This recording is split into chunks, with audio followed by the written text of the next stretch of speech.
Okay, it's our pleasure to have Professor Sean McCoy from the Department of Chemical and Petroleum Engineering at the University of Calgary, a fine institution in a great province of Alberta up in Canada, my home province. So really glad to see you here, Professor McCoy. I'll give a couple of words. Professor McCoy is an assistant professor with the Department of Chemical and Petroleum Engineering at the University of Calgary, who focuses on the assessment of greenhouse gas emissions, reduction technologies, carbon dioxide removal technologies. His work includes life cycle assessment and techno-economic assessment of direct air capture, carbon dioxide conversion technologies, and hydrogen production pathways, the energy systems analysis, and evaluate potential technology futures. Prior to joining the University of Calgary, he worked for the Lawrence Livermore National Laboratory and the International Energy Agency. Sean received his PhD in engineering and public policy from Carnegie Mellon. Prior to this, Sean received a bachelor's degree from the University of Waterloo in environmental engineering, chemical specialization. Now, Professor McCoy, I'm not going to steal the thunder on your talk. I'll let you introduce your topic and so forth, but the floor is now yours. Thank you so much for joining us. Okay, great. And I want to make sure I'm aiming for sort of 45 minutes. Is that about right? That's perfect. And then we'll have Q&A for 15 if you like. All right, that's great. And so I will, if I start running up towards that, start waving. But I'm going to watch my clock over here every now and then. Okay, well, great. I very much appreciate the invitation. Arvind, thank you very much for connecting me with Michael and for inviting me here to speak today. So I'm really happy to have that chance. So as Michael alluded, I'm going to talk a lot about negative emission technologies and or CDR, carbon dioxide removals, the process, the technology, the thing that does it is the net. And so I'm going to talk a lot about those today, focusing on direct air capture and also bioenergy with CCS. But since it's a graduate seminar, I want to give you an idea of some of the underlying factors, some of the engineering, some of what's going into this. So I'll talk a little bit through some of the basics. I hope you'll follow along with me and then talk about some of the answers and applications we're getting out of it. Some of the interesting questions that I think really deserve some more research and some more work. And maybe that'll give you some ideas for those of you who are thinking about or framing up your thesis proposal and things like that. So with that, we'll get going. Let me say a word about myself. So I think Michael's already given me the quick bio intro. But yeah, so I came here from Lawrence Livermore National Lab in California, where I was working in their global security program, actually, on energy. And most of the work I was doing there was trying to think about the really innovative ideas and technologies that they are developing at the lab and trying to help them understand and assess them and figure out how they might bring them to market and how they might interact with sort of policy that's out there today. So, and that really built on the work that I've been doing while I worked at the International Energy Agency in France. But as I was saying to Tracy, when we got started, I probably spent as much time in the US or overseas anyway, as I have in Canada, at least probably in my life, actually, because I spent eight years in the US in Pittsburgh doing a PhD and then eventually postdoc. So yeah, that's my background and my research group vision. Let me talk about that a little bit. Something that is relatively new here at the University of Calgary, trying to shape. So what I'm trying to do really with my group is create, I guess what I'd call a sustainable research ecosystem, where we generate insightful and impactful research findings on policy relevant challenges at the intersection of energy, climate, and technology. And so as you can see from the talk I'm giving today, I see one of those really being about this sort of carbon removal pathways. But that's not everything that we work on. I'll say more about that in a second. I use a lot of work, use all of different tools here, but generally they would fit into the areas of techno-economic assessment.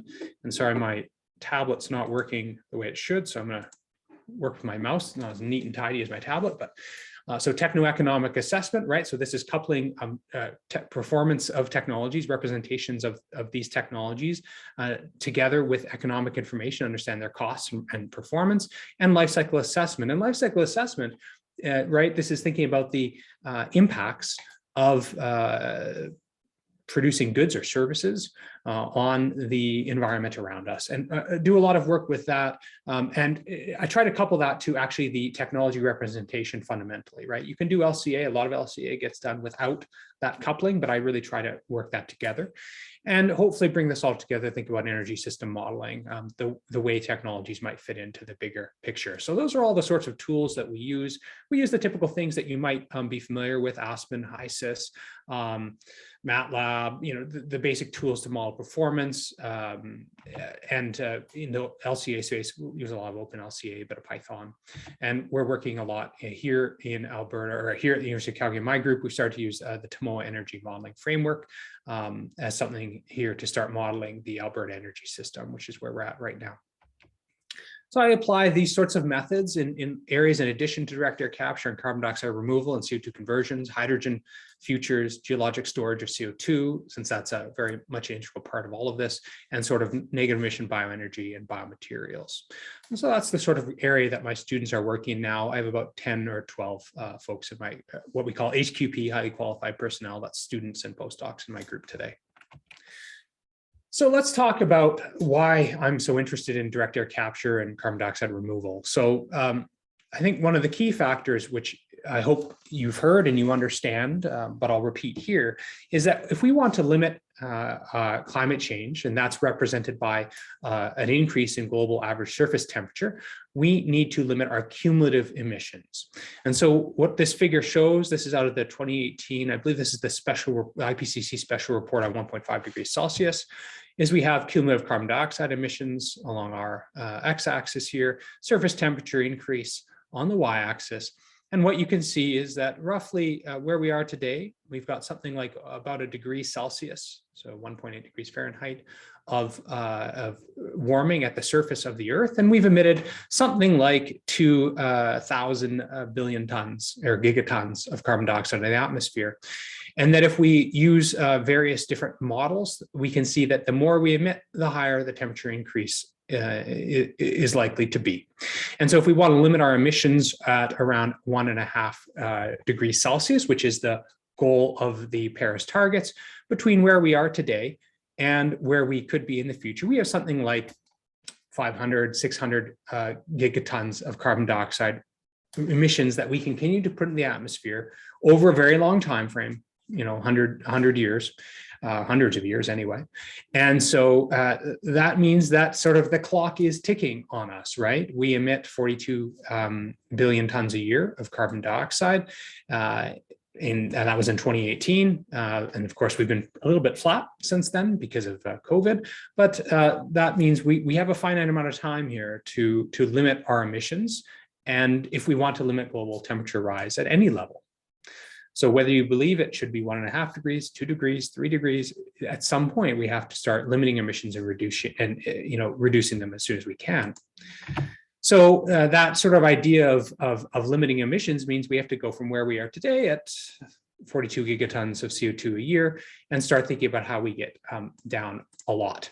And so we could think about 2 different ways of doing this. This would be abatement, that is avoiding the emissions, and that's what's in the green wedge here. This is basically things like switching vehicles, so electrification of vehicle fleets, or reducing upstream emissions from production of natural gas.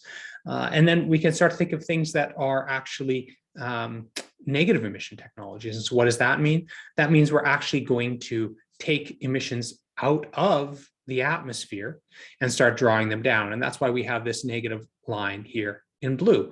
And when we add these negative emissions to our gray, sort of our residual fossil emissions after we undertake emissions reducing activities, we get a net pathway, which tends to pass through in a lot of different IEA sort of the scenarios that not the IEA, but the IPCC have looked at, tend to pass through zero. That is, we hit net zero CO2 emissions in sort of this 2050 to 2075, 2080 timeframe. That's sort of when the world as a whole would have to pass through zero emissions to try to limit our climate increase in temperature to 1.5 degrees Celsius. So as I say, emissions reduction must be our first priority. I think many of you will be familiar with the different activities that we can take to reduce emissions across the environment in a range of areas. So I won't dwell on those now. But in close seconds comes these negative emissions technologies. So let's dwell on those just for a second at this time. So let me first show what we see today, right? In our unperturbed environment, we have the atmosphere. So this is sort of a box model. This draws on some figures actually that were by Smith et al. A few years back. So we have the atmosphere as a reservoir of carbon dioxide. Then we have the ocean, we have the land, and we have exchanges between the atmosphere and land and atmosphere and ocean that are naturally in equilibrium. But of course, we extract fossil fuels from the environment or from the lithosphere, right, from geology, and we add those that CO2 into the atmosphere. And of course, the ocean must re-equilibrate, and to some extent, the land re-equilibrates, and we also have a temperature increase. When we do carbon capture and storage, which I think many of you would be very familiar with, we're going to, or other activities that reduce our emissions, we can basically reduce the amounts that's going to the atmosphere, and with that CCS idea, bring it back down and put it back into the ground. So very valuable approach should we be continuing to use fossil fuels, which I think we will be for a long time. Then we also have the negative emission technology, which are different. And in this case, we're simply going to try to draw carbon dioxide. And I say simply because it's conceptually easy, it is practically very difficult. But we're going to draw carbon dioxide out of the atmosphere down into the lithosphere. So this would be direct air capture. We could have things that actually, there's an arrow here, but there could be an arrow where we have direct ocean capture. And we have bioenergy with CCS as another approach. So all these different ways of doing carbon dioxide removal that ultimately remove carbon dioxide from the atmosphere and put it down into somewhere that's a very permanent repository. And of course, we can increase the amount of carbon dioxide on land, right, and standing biomass, and in oceans as well. But we have some, of course, these have some implications for those of us who live, or the animals and that live in the ocean.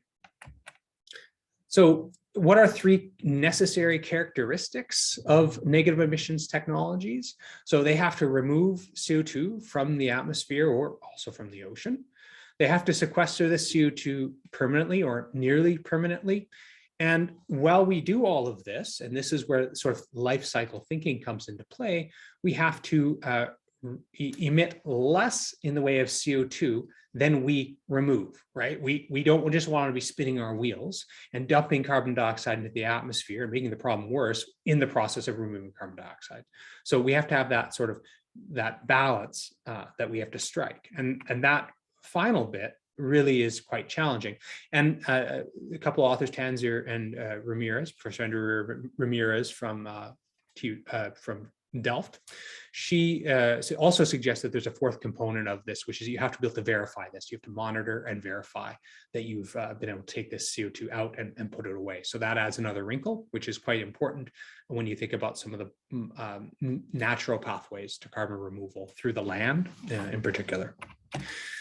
So what's the magnitude of this role? Well, we're talking about something like 5 to 15 billion tons of CO2 removal per year in most of these 1.5 degree scenarios by 2050. And we're talking about hundreds to perhaps thousands of billions of tons of carbon dioxide removed over a period of a century.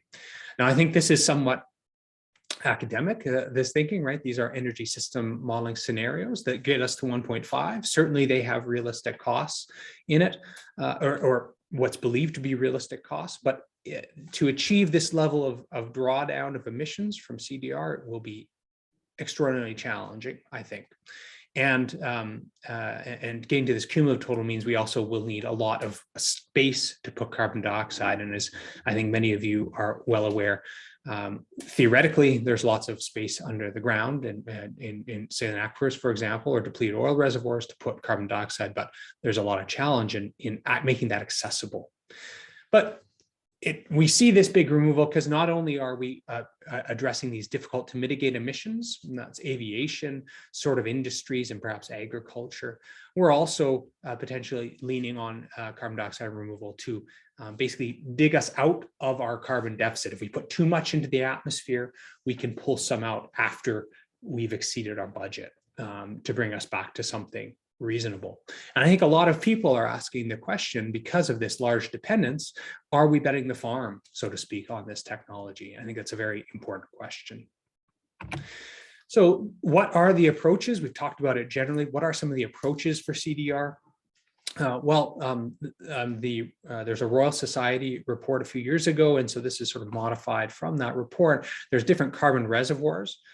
We can see standing biomass, soils, so sort of the land box that I was showing, the lithosphere, right, geologic formations, oceans, and it also adds this idea of the built environment onto here, so sort of the economy, if you will.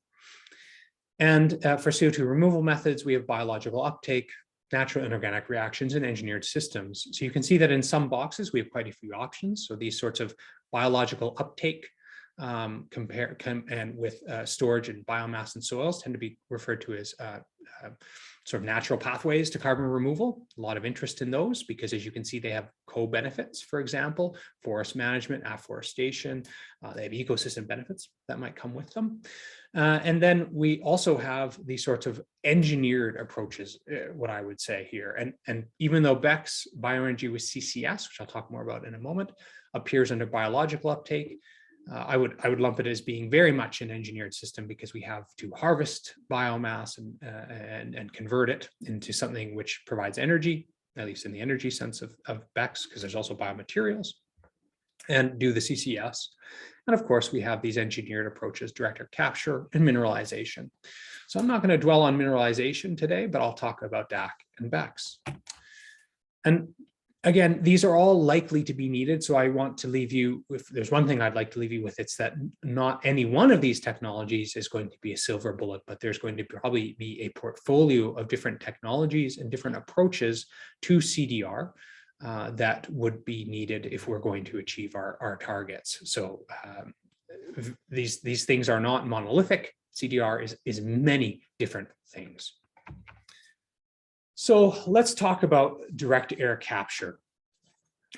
Direct air capture is a chemical process to separate carbon dioxide from ambient air and concentrate it so it can be geologically stored or reused in products. So the geological storage option, clearly the one that is in some sense, if we think of it from a life cycle perspective, if we're doing the same thing at direct air capture in the front end, would be the most straightforward option. We take it out of the air. Presumably we can access pore space to source CO2, we get it into the ground, and it's permanently sequestered. When we use direct air capture with utilization, we start to have to do an accounting for what happens to that carbon dioxide that we use. So I'm not going to talk more about direct air capture with utilization here, because that's a whole can of worms that gets opened up. I'm going to focus on this idea of direct air capture with geologic storage for the rest of the talk today. Now, what you've probably heard many people say is that, well, this technology makes no engineering sense, right? This doesn't make sense. It does not work. And a lot of people have suggested, for example, Kurt House and some colleagues, which included, in fact, Howard Herzog and Jen Wilcox. And Jen Wilcox, as many of you know, is now, I believe it is the Deputy Assistant Secretary for Fossil Energy and Carbon Management at DOE, and actually has direct air capture in her portfolio, as well as being involved in direct air capture startups. But they propose that, hey, DAC's going to be energetically extremely costly and thus very expensive.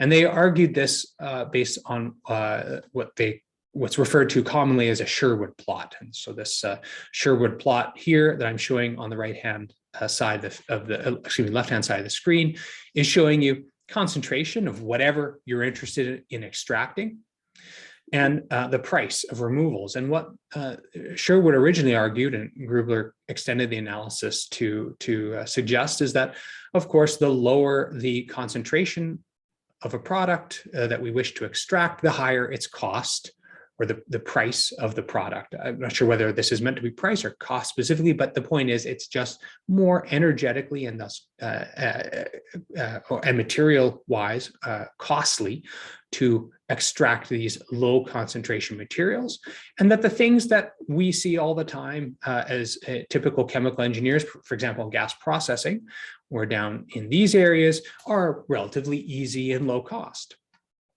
And I think this was the view for a very long time, and I think it's still conceptually correct. But a lot of people have gone about trying to sort of poke holes in this argument. And so the question I would get you to think about here today as grad students is, how would you go about testing this hypothesis? Several people did that, and they thought about the thermodynamics. They said, well, let's look at minimum energy for CO2 separation. So as you know, if you take a feed stream and you want to separate into a product and a raffinate, we can basically calculate the minimum work of, well, this is unmixing, but you can work the energy change associated with mixing. This is the work that would be associated with unmixing. So put a negative sign here. And if we make some assumptions, that's what we get: ideal gas. So there's no interaction. These are non-interacting molecules. We have isothermal, constant pressure processes, two components for this equation, and work through this derivation. We can find out what this minimum energy is.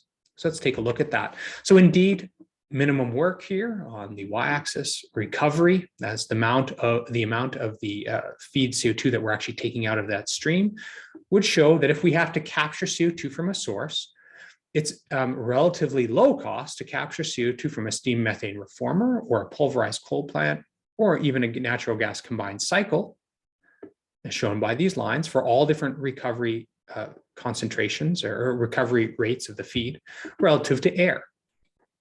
And basically, if we want to get in these numbers, 10%, 50%, 99% represent the purity of the CO2 we deliver. And some people have said, well, we could do a low, relatively low concentration of CO2 in air and maybe use analogy farming, whatever. Even if you do that, again, very high energetic costs to do this, at least theoretically. And so, and honestly, to be clear, we can't do better than this, because this is the theoretical minimum work. And so that stands to reason. Indeed, it should be costly, right? Much more costly to get CO2 out of the air than it is out of these more concentrated sources. But I think the question is, what about the efficiency, right? We always know that if we calculate thermodynamic minimum, we never operate at the minimum. We always have deviate from the minimum. And so the question is, what would that efficiency look like for a direct air capture system relative to other things? So here's some examples of these second law efficiencies that we see in separations. So we tend to see, perhaps for a lot of gas separations in traditional CCS, sort of a 20% second law efficiency. And perhaps if we did one of the most efficient separations we know how to do today, interestingly enough, is reverse osmosis, desalination through reverse osmosis, and we can get maybe 35% efficiency. And we could have speculatively much lower efficiencies. That's what people would say anyway, for the separation of CO2 from air because of the low concentration or this extremely large concentration factor that we require. And so when we look at this, the question is, can we come up with ways to do direct air capture better than we could conventional separations? And I think the answer is, at least several people would argue, and I'm giving an example from a paper by Lively and Ralph from 2016, the answer might be yes. So if we looked at, let's say, pressure swing absorption, do you want to pressurize a flue gas and run pressure swing adsorption, or perhaps heat assorbent temperature swing adsorption? So what I'm showing here are the results from, again, Lively and Ralph, showing the second law efficiency as a function of different heats of adsorption for different sorbent materials in temperature swing adsorption. And what they would suggest is that we can actually, if we can, through chemistry, tailor the heat of adsorption for different types of sorbents, we can actually get them to have maximum efficiencies for different levels of concentration. For example, the CO2 in the air. So if we have a very low concentration, we should be able to come up with, at least theoretically, sorbents which have very high efficiencies, even higher perhaps than the sorts of efficiencies we might see for conventional separations. So that's important. The other thing is that we can do things that are really silly. if we were to look at DAC, right? We could say we're going to run pressure swing adsorption on a DAC system. And if we did that, we'd find that we could have potentially very low efficiencies, right? When we go to very, very small numbers here, exceedingly low efficiencies. And that's because we're doing work on the whole gas stream, right? All of the components in the air, which is mainly nitrogen, right? And then oxygen. And then once we get down the list, we see CO2. So we're doing work on all of those, as opposed to in a TSA system with a carefully crafted sorbent, just doing work to heat the sorbent and the adsorbed CO2, ideally. The reality is we have a lot of water there too, but ideally we can do this on heat just the sorbent and not have to do the work on the whole flue gas stream. So some of the early analysis, I would argue, sort of missed this idea that yes, the minimum work is going to inevitably be very large for air separations, but that there are very clever approaches potentially that we don't typically think about in chemical engineering to really to maximize that efficiency, the second law efficiency of these processes, and come up with actually not insane amounts of energy to do this process. So let's take a look at some real examples of direct air capture and some of the work, the findings that are starting to come out from that analysis and those processes in development. So there's a whole bunch of ways we could do this. Before, I was just showing the example from Lively and Ralph, which was adsorption of CO2 onto a solid sorbent, but we can also look at absorption, that is with a liquid solvent, or mineralization approaches where we're basically doing solid gaseous reactions. And there are companies like Heirloom, for example, is a startup that's looking at this. Carbon Engineering is looking at absorption processes, and Climeworks is looking a lot at adsorption. So I'll talk more about those in a minute, but there's different technologies and all these different sorts of ways of doing it. We think about different swings to actually do the desorption. We see some work now coming out in electrical swing adsorption, and the work I just showed you would imply pressure swings, not a great idea. And we can think about driving these with different sorts of energy, that is renewable electricity, or well, regardless of the source electricity. We can think of use of fossil or chemical energies or biomass in these processes. And the way we integrate this energy use into the swing and with the sorbent could lead to very interesting processes. So as I mentioned, different companies right now are in the process of developing different technologies that check these different boxes. So as I gave an example, and this is a bit dated, at least this carbon engineering picture, because they're opening a larger R&D center today. They use a liquid solvent-based system with absorption, basically a strong hydroxide, strong base solvent, does an acid-base reaction with the CO2 in the air, and then they use a high temperature process to recover that carbon dioxide. Climeworks has a solid sorbent-based process. So each of these little boxes that you see here, and this is on top of a waste incinerator where they get waste heat from, is an absorption unit. It runs cyclically and desorbs the CO2, which gets passed down. In this particular plant, Climeworks is selling CO2 to Coke, to bottle, right? So there's a niche market they found for this. Global Thermostat's another company working on solid sorbents, although we know a little bit less publicly anyway about this technology. So let's take a look at one example. This is one that I probably work most on, which is the carbon engineering potassium hydroxide process. In this process, air comes in, it runs through an air contactor, and that where the CO2 is removed and we have depleted air going out. In that air contactor, carbon dioxide in the air, right? The acid reacts with the base, potassium hydroxide, to produce a bicarbonate. We run it through this loop, and eventually we get it into a pellet reactor where we crystallize out calcium carbonate. We run that calcium carbonate through a calcination. So this is very high temperature, sort of 900,000 degrees Celsius, so very high temperature process. And through that process, we liberate carbon dioxide, and we take calcium oxide, we take lime back through, we slake the lime. This releases quite a bit of heat, so there's some heat recovery that has to go on for this to work well. And we take this slaked lime back into our pellet reactor, and the cycle begins again, eventually taking us to potassium hydroxide back to our air contactor. And so this process was developed by David Keith and some people here at the University of Calgary, really in the mid 2000s, and is now, as I say, in a startup company called Carbon Engineering. From a temperature vacuum swing, or it's not just temperature swing, it's temperature vacuum swing. So some changes in pressure going on too. The solid sorbent, this is like Climeworks. We see an absorption where we put CO2 onto the sorbent. We then evacuate and actually reduce the pressure of this. We then introduce steam to pressurize the system and desorb the carbon dioxide by basically raising the temperature of the sorbent. And then we try to, ideally, recover some heat, although it's very low quality heat, so this is quite challenging, but we could conceptually recover some heat out of the sorbent and begin the cycle again. So we see two competing routes that I'm giving you examples of here, that one adsorption, one absorption. And in both these routes, there have been studies in National Academy of Science and Engineering back in 2018. They did a very nice analysis, first order analysis of what the energy content might be like. And so they looked at a carbon engineering, I guess I'd say like process. And about the same time this came out, there's a paper published in Joule by Keith et al., which actually published what they believe to be their estimates of energy use and cost.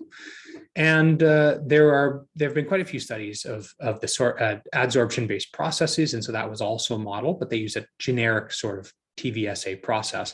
And I should make that clear that the Carbon Engineering seems to be the only company right now with a solid or a strong base absorption sort of system, and that there are many companies, it would appear, pursuing sort of temperature vacuum swing adsorption based processes. So the actual work, if we think about what we were just showing, is something like 10 to 30 times larger than ideal. So between about 4, if we convert this work here in kilojoules per mole, between 4 and 14, roughly gigajoules per ton CO2. So this is a lot of energy that would be required to do it. So the second law efficiency here is sort of 10% for the best case, and around 10%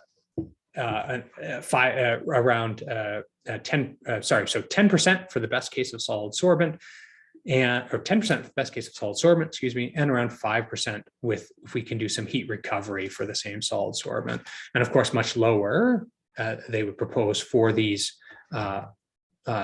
liquid absorption-based processes, although they do show that there's some potential for heat recovery, at least theoretically. That's going to cost money, but that could make this more efficient, excuse me. And you can see that certainly in this strong hydroxide-based absorption process, the biggest heat input or energy input is heat, high temperature heat, high quality heat in terms of an oxy-fired calciner. Whereas in the solid sorbent-based processes, the heat input is pretty low quality steam, to be honest. It's sort of 120 degrees Celsius. So you think about the relative challenge of getting these two temperatures is very different, and how you would get there is very different, going back to the idea about how we provide energy to these systems.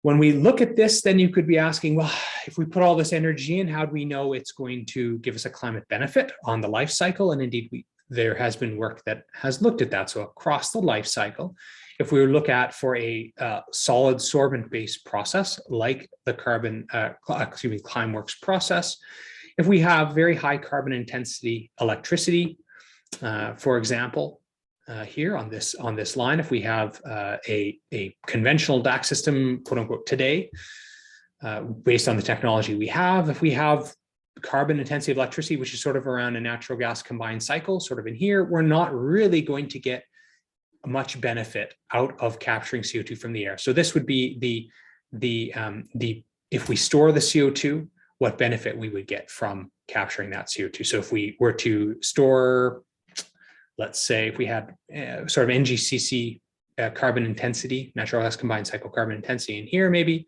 we might get negative 0.1 or something like that, 0.12 kilograms of climate benefit for every ton that we actually capture. So not a great benefit, not a great efficiency of putting all that energy and doing all that work, right? So very low, what's termed capture efficiency. And I'll define this in a moment more formally, but very low capture efficiency.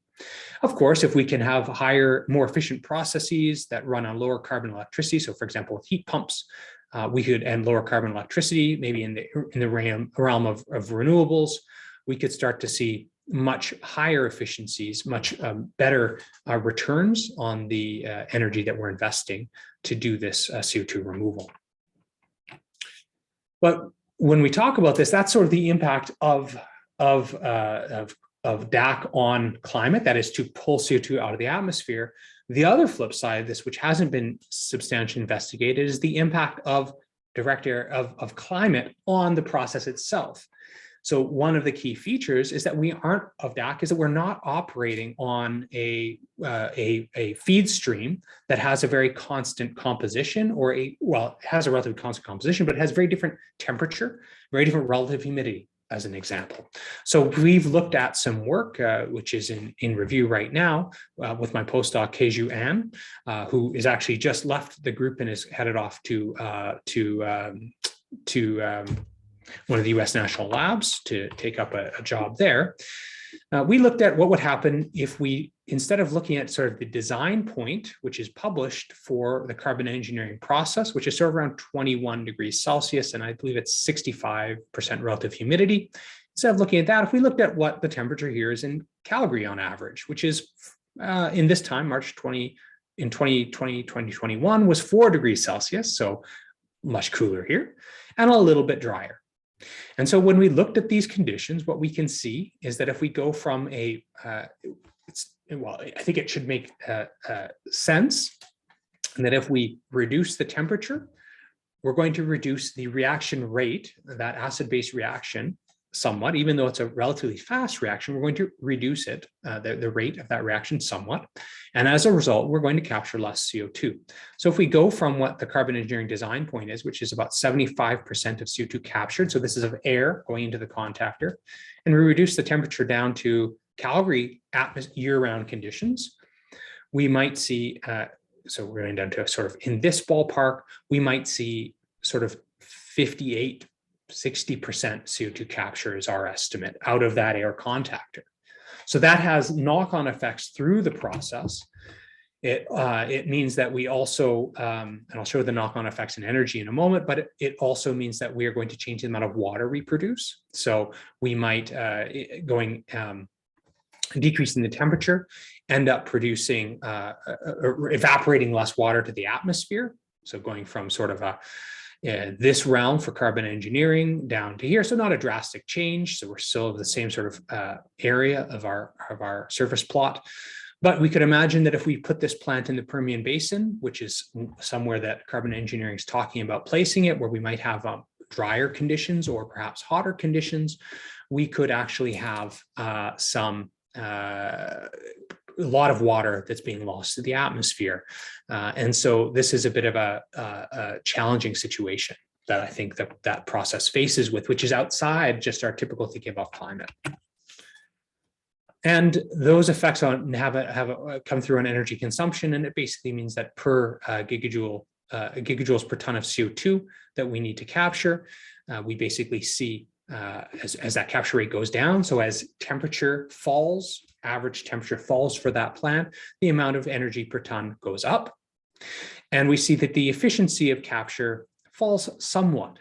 It's surprising. It surprised us a lot that this capture efficiency didn't fall off more, for example, as we have reducing temperatures and reducing capture rates. But it doesn't, because we actually capture in a carbon engineering sort of facility, that high temperature heat is provided by natural gas.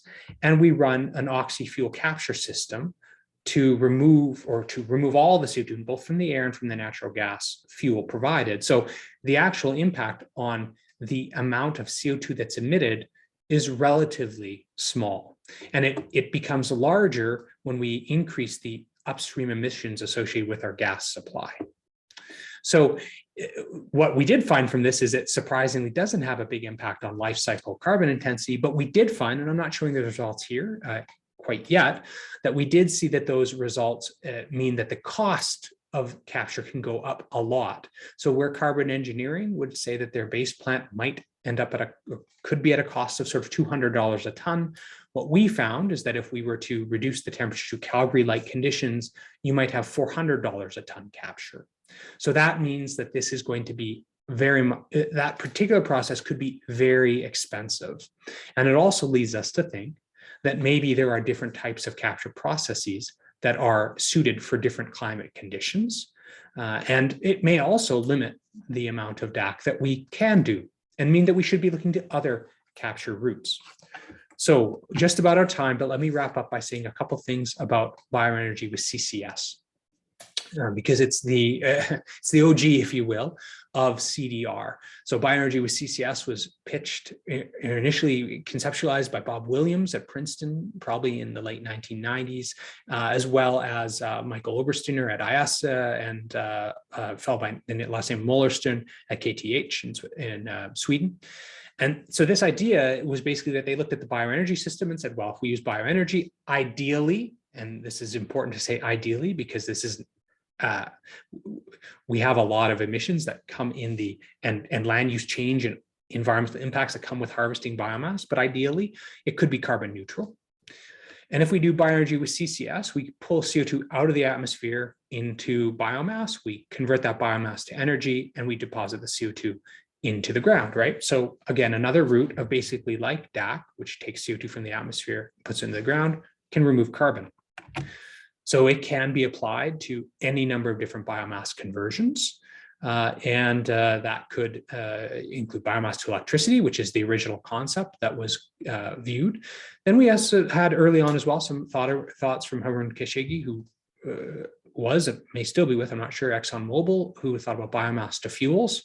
And the challenge there is that a much smaller fraction of the carbon dioxide that's pulled out of the atmosphere into the plant material or the biomass can actually be captured and sequestered.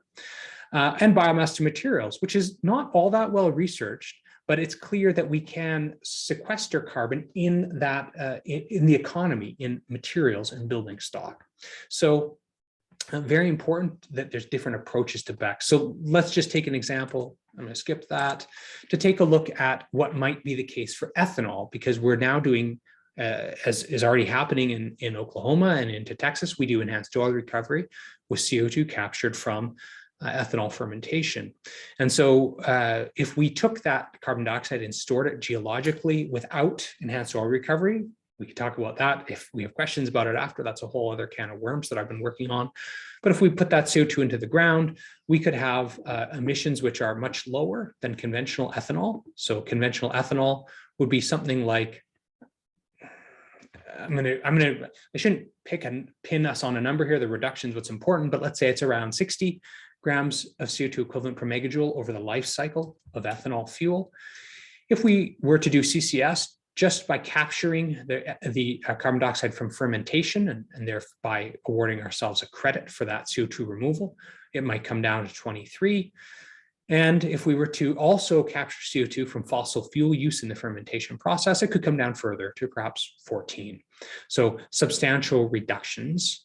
And then if we think about one of the challenges or the problems here being that we are using a fossil fuel, electricity from fossil sources, and a fossil fuel in provision of heat for the capture system and for the ethanol plant, if we were to actually say, okay, let's use renewable natural gas, for example, here, we could actually eventually get ourselves down to a situation where it was roughly carbon neutral or even slightly carbon negative. And that's after venting some of that carbon dioxide of the atmosphere. So it brings up a lot of questions about what's valuable here in terms of carbon removal, in terms of the products, the arbitrage between ethanol and RNG that we're playing with here. And we could also, and I am doing some work to investigate CCS off RNG, which has the same sort of negative emissions potential, we believe. So with that, I'm going to just wrap things up by saying we have a need for carbon dioxide removal. And I've just talked about several different options here, BECCS and DAC, to do it. And we compared them against CCS, which is something that you might be familiar with. And the key differences here are that BECCS and DAC their goal really is to draw down concentrations of atmospheric CO2 primarily. The strengths of these two of BECCS and DAC are that they are, well, DAC certainly that you can decouple these from emissions, right? Unlike CCS, you aren't tied to the emission source. And with BECCS, sort of these are an adaptation of conventional technology. I think one of the big challenges, if I look across the whole space in terms of the weaknesses of DAC, is that it's expensive and, relatively speaking, technologically immature. But the opportunity is that it is highly scalable, and there's a lot of innovation that can happen here, and avoids this idea of fossil taint. It's not tied to a conventional use of a fossil fuel, which is viewed negatively by many in many communities. BECCS has a whole realm of benefits too, for example, in terms of benefits for rural and agricultural communities and opportunities here. So I think I guess I'll leave you with the point that I think CDR is very much a likely component of mitigation if we're going to hit Paris targets. DAC is feasible, and there's much that can be done to improve its performance. BECCS is here and now. As I mentioned, we're already capturing CO2 from ethanol. It's being used in EOR in Texas and the Permian. And really, if we're going to think about these technologies and how we can improve them and have real impact, we do need to think from a life cycle perspective. So that's been a bit of a whirlwind, and I'll wrap up there, hopefully leaving a few minutes for questions. Again, lots to cover, but I hope you've taken something away. Thank you very much, Professor McCoy. We appreciate your talk. I want to open it up right now to questions. Any questions from students, graduate, undergraduate students? Julian, you have a question. Yes. Hello. First, thank you, Dr. McCoy. It was a nice talk. I think in slide 25, I have a question. So could you please give more details why some methods are less cost effective? For example, there in the potassium hydroxide and the solid sorbent. Mm-hmm. And also, do the high costs that you're showing here are related to the state of the current technology or are physical constraints? Mm-hmm. Yeah. So, I mean, so the feasibility constraints, let's start with that. The feasibility constraints are what we see from sort of minimum work calculations, right? So this is as good as we're going to be able to get because this is the thermodynamic minimum work. So what I was suggesting was that we have to design, right, work with the materials that we have, for example, solid sorbents, design sorts of materials that will maximize our second law efficiency. So we understand what our real work is from the process.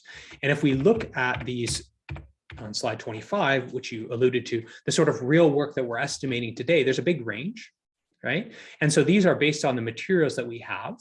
Right, so this is sort of a 10% efficiency, and I believe 5% second law efficiency, right? So this is something much lower, this is 2.5 or something like that % of second law efficiency.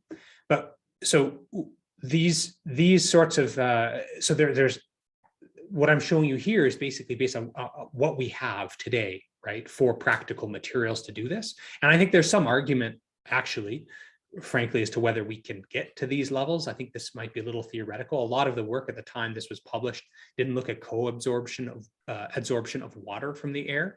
And these sorbents tend to pick up a lot of water from the air. And I'm not quite sure that these numbers include that. So the reality for these is probably a bit higher. For the potassium hydroxide system, the real challenge is this high temperature heat, right? That is is fundamentally very inefficient to generate this high and use this very high temperature heat relative to a much lower temperature heat from a thermodynamic standpoint. And so if we could avoid, for example, high temperature heat in this process, we could be better off. And so there is work that gets at looking at electrochemical processes. So we avoid the very high temperatures in the calciner in this process, as an example. Now that's just energy, Julian, not the whole picture of cost. So these systems, solid sorbents, tend to be quite simple, right? They tend to have the potential to scale because we can make many of those little modules that I showed you in the Climeworks process on an assembly line. So there's certain scale and manufacturing economies of scale that might come with solid sorbent processes. Whereas with potassium hydroxide, this sort of process lends itself to very large sort of world scale facilities. And so what you might see here is that we have economies of scale in the actual size of the plant, which could reduce costs over time. So there's very different factors that are at work here between these two. Does that get at your question? Yes, totally. Thank you so much. You bet. All right, any other questions from students? Okay, I see faculty ready to ask questions. We'll switch to everybody now. Dr. Ravi Kumar, do you want to go ahead and ask a question? Sure. Thanks for the very interesting talk, Sean. Quick question, and probably something very basic. Forgive me if I didn't understand this earlier. How much does 1 ton of CDR translate to in terms of atmospheric CO2 reductions? We talked about ocean land feedbacks before, and in this context, when we think about carbon markets and carbon taxes, should we give less credit for 1 ton of CDR in terms of actual emissions reduced, or is that an equilibrium where all that matters is net emissions? Yeah, so great question. So most of the work that's been done on looking at like the life cycle assessment, right, to think about carbon dioxide removal, is just using sort of the functional unit of a ton removed from the atmosphere, right? Perhaps the more important number would be temperature change. And so if we went and stepped out and said, I think you're going here in terms of the feedbacks in the climate and the ocean atmosphere system, that if we were to all of a sudden, there's been some work which says if we were to all of a sudden pull down, I don't know, a gigaton of CO2 out of the atmosphere overnight, right? We would basically see a rebound in CO2 out of the oceans back into the atmosphere. We might get sort of a 50% net benefit of removing that CO2, right? So one ton removed might be a half ton of climate benefit, okay?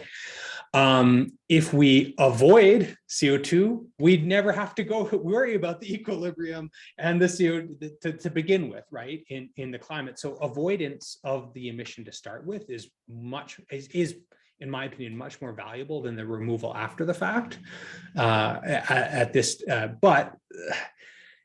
yeah, that said, that stuff hasn't been sort of well quantified. And that's why I think, as I was saying earlier, it really is a first. Removal is avoidance of emissions is a first thing we ought to be doing right now, today, or even yesterday. And DAC is something which I think, to be frank, is we're getting a little ahead of ourselves. Sometime when we talk about some of the deployment of these technologies, we do need to start doing them today, I think, to get our learning and R&D is happening and cost reductions happening. But I don't think we're going to be able to do a whole lot of this today, or we should be doing a whole lot of this today. Great, thanks. Yeah. Other questions? Professor McCoy, I do not want to go on the record as advocating for terraforming our own planet. But could you comment on this idea of seeding the oceans? I'm really interested. What were you referring to? Yeah, so ocean. So I think you might have been asking, Michael, about ocean fertilization. Exactly. Yes. Yeah. Well, so there was someone who decided to drive a ship off the coast of Canada and dump some iron filings into the Pacific and see what happened. They got in trouble for that, I believe. So, I mean, but the idea is basically, I think a lot of areas in the ocean, phytoplankton growth is limited, I think it's by iron, but by a micronutrient. And basically, if we just increase that amount of the micronutrient available, you could have a bloom, right? Well, if that then pulls CO2 out of the air or the near, or more likely the near surface ocean, it grows, it dies down to the ocean bottom, and thereby sequestering CO2. That's the idea. It's pretty frowned upon because you're starting to get into laws of the sea and ocean conventions about what we can do, and people are very touchy, right, about what we can do to the ocean. So that's not something which is, well, I don't know, in favor. I'll certainly say that these days. But Michael, there also is the approach of you could start playing with the chemistry of the oceans at some scale to pull CO2 out. I am not going to try to get into describing like the the ocean CO2 chemistry, because that confuses the heck out of me every time I try to look at it. But the point is, you could do something like that as well, which would have actual benefits to the marine ecosystems, because it would sort of counter effect the acidification in the oceans. Great. And thank you very much, Professor McCoy. I was just curious about those topics. I see Professor DiCarlo has a question. Hi, Sean. This is David. Great. David. It's good to see numbers on this, because I haven't really looked for numbers before on the capture, but the numbers are pretty daunting compared to, like you said, avoiding the emission is about, it seems to be like 10 times, 50 times better than trying to take it out once it's already happened, at least cost wise. Is that kind of where you get the numbers, or I mean, what's today? Yeah, like in a dollars and cents. So, given what we know about all these different technologies, right? I think we're seeing carbon. So let's just take the easiest analog, carbon capture and storage, right? So take a hydrogen plant, right? So you've got one at Port Arthur, I think, in Texas, right? That's doing some capture off a hydrogen unit. You've got one here in Canada.